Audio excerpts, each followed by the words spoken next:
what is the latest involving James Harden? All right, so we know that obviously Philadelphia wants Harden. We know that Harden is frustrated somewhat with the situation in Brooklyn. We know that Philadelphia, coming into this week, had internally talked about a Matisse Thybulle package with a couple of first-round picks and obviously other players to fill out a trade offer to the Nets. I think the conversations have been happening through third parties to this point. I would expect Daryl Morey and Sean Marks to get on the phone at some point before 3 p.m. and see where things stand. And it's just one of the most interesting standoffs in modern NBA history, because James Harden came to Brooklyn to win a championship. He's not happy. The Nets moved heaven and earth to get him here, and they may have to get off of him at the deadline. So just a fascinating dynamic. I think that teams will get on the phone at some point and hash things out, and we'll see where we are at 3 p.m. It really is fascinating. Well, switching over to the Knicks, you reported that they're fielding calls on Cam Reddish. What's the latest there?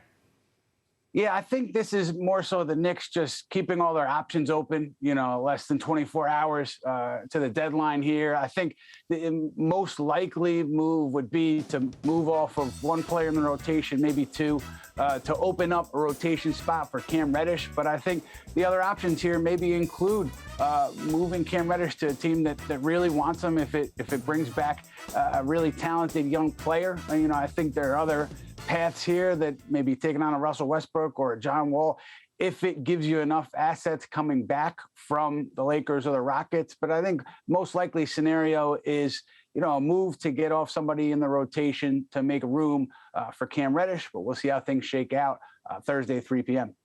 What are your expectations for how the deadline will play out for the Knicks?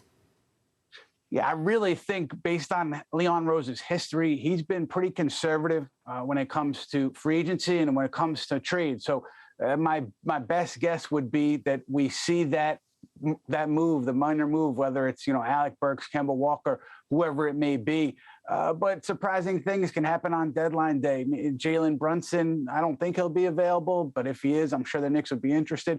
Mitchell Robinson, interesting situation with his unrestricted free agency coming up this summer. I know Detroit has interest. So, there'll be options on the table for the Knicks, but I think most likely is we get that minor move to open up a spot for Cam Reddish.